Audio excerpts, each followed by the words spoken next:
O crescente esforço de guerra de Israel contra o grupo Hamas será dirigido por um governo de unidade de emergência e um gabinete de guerra repleto de antigos especialistas em defesa e segurança. As melhores cabeças no país no quesito eliminação de elementos ruins. O primeiro-ministro Benjamin Netanyahu assinou um acordo de apoio com o rival Benny Gantz e Israel convocou mais de 360 mil soldados, que pode chegar a 400 mil até o final do mês, para a operação militar mais significativa do país desde a Guerra do Yom Kippur, em 1973.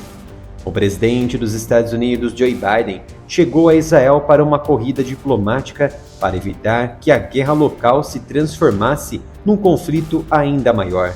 Um desafio que se tornou mais difícil à medida que a manipulação e informação em massa veiculadas pelos árabes, em especial aos persas iranianos, varreu o Oriente Médio, principalmente após ocorrer uma grande explosão que matou centenas de pessoas no hospital lá em Gaza na noite de terça-feira, após um foguete dos insurgentes falhar durante o lançamento em direção a Israel. Descendo do avião em meio a um grande contingente de segurança na quarta-feira, Biden abraçou o primeiro-ministro israelense Benjamin Netanyahu e o presidente Isaac Herzog na pista do aeroporto Ben Gurion, em Tel Aviv. Israel tem se preparado para uma potencial invasão terrestre de Gaza em resposta aos ataques mortais de 7 de outubro contra Israel, decorrentes das atividades hediondas do Hamas, um grupo armado que governa o enclave palestino. Os ataques em Israel matou pelo menos 1.400 pessoas nos primeiros dias, a maioria israelenses. Ao visitar Tel Aviv na quarta-feira, após os ataques contra civis israelenses, Biden fez uma declaração na qual alertou Israel para não ser movido pela raiva e prosseguir com a guerra com cautela. E o que chamou a atenção foi o conselho de Joe Biden. O presidente americano pediu a Israel para não cometer os mesmos erros que os Estados Unidos cometeram após o programa de guerra ao terror do acontecimento do dia 11 de setembro, numa avaliação surpreendente e franca da política externa americana. A justiça deve ser feita, disse Biden em seu discurso na televisão. Mas eu aviso, enquanto você sente essa raiva, não se deixe consumir por ela. Depois do dia 11, nos Estados Unidos, ficamos furiosos, complementou Biden.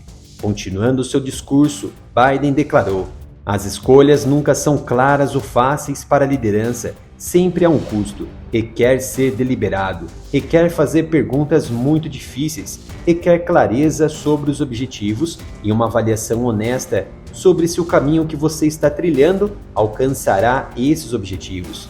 No entanto, a declaração de Biden soa como hipocrisia transparente.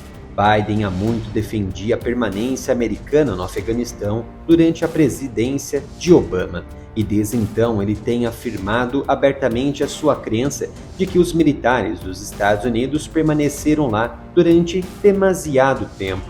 Quando Biden finalmente retirou as tropas americanas do país em 2021, após 20 anos de guerra, ele disse: não enviarei outra geração de americanos para a guerra no Afeganistão sem nenhuma expectativa razoável de alcançar um resultado diferente.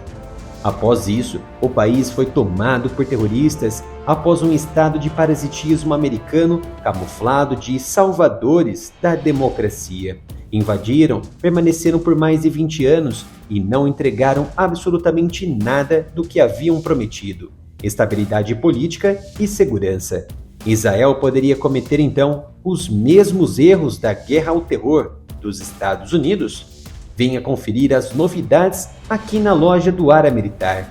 Temos as melhores camisetas com estampas incríveis e de várias preferências. E o melhor, tudo por um preço justo. Acesse umapenca.com/área militar. Absolutamente que não. A guerra americana consumiu 8 trilhões de dólares, quantitativo que Israel não possui e nunca possuirá para fins de defesa pelas próximas décadas. A guerra ao terror americana estenderia para além do Afeganistão depois da administração Bush ter invadido o Iraque em 2003, usando uma falsa justificação de que o país tinha armas de destruição em massa. Embora a invasão inicial tenha sido uma vitória rápida para os americanos e os seus aliados, seguiria uma insurreição brutal que durou anos e se revelou extremamente dispendiosa, tanto em dinheiro como em vidas dos Estados Unidos.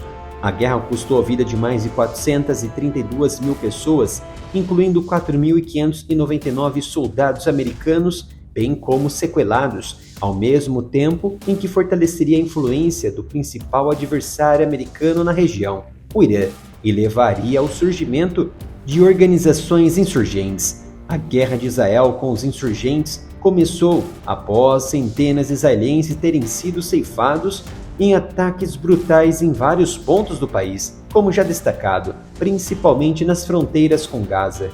Desde os ataques, Israel tem bombardeado a faixa com centenas de toneladas de bombas, destruindo as infraestruturas de guerra dos combatentes que usam as áreas residenciais e civis para se protegerem. Biden também estava originalmente programado para visitar a Jordânia, mas suas reuniões com líderes árabes foram canceladas quando ele deixava Washington ainda na noite de terça-feira, custando-lhe a oportunidade de conversas cara a cara que ele considera cruciais para navegar neste momento tenso no Oriente. No entanto, Antony Blinken, o braço direito de Biden, fez o trabalho corretamente ao longo da última semana em suas visitas às principais nações árabes, como Jordânia, Catar, Emirados, Arábia e Bahrein, angariando votos de confiança dos líderes locais em não se intrometerem numa guerra local, mas focar no objetivo de dissuadir e limitar o avanço iraniano. Os Estados Unidos seguem uma estratégia de longo prazo. Antes, a influência sobre a região era afastar o controle dos soviéticos e posteriormente da Rússia. Hoje, os americanos estreitam ainda mais suas relações com Israel e com as nações árabes, por saber da presença constante da China nas beiradas da mesa chamada Oriente Médio. A China muito argumenta que a atual ordem mundial é dominada pelos americanos e pelos seus aliados, que o Ocidente não gere bem os assuntos globais e que as potências ocidentais deveriam, portanto, partilhar a responsabilidade com a China e outros, em especial a Rússia. Acredita-se que os chineses usarão os acontecimentos dos últimos dias como prova exatamente desse argumento. As autoridades chinesas dirão: os Estados Unidos praticamente monopolizaram a política do Oriente Médio desde 1990. Eles geriram o chamado processo de paz e falharam. Tentaram intervir no Iraque para transformar a região e falharam. Gostou desta explicação? Quer receber mais vídeos? Então se inscreva e ative o sino de notificação. E receba nossas análises sobre geopolítica e defesa 24 horas por dia. Basta entrar nos canais do Telegram e do WhatsApp com os links disponíveis aqui nos comentários.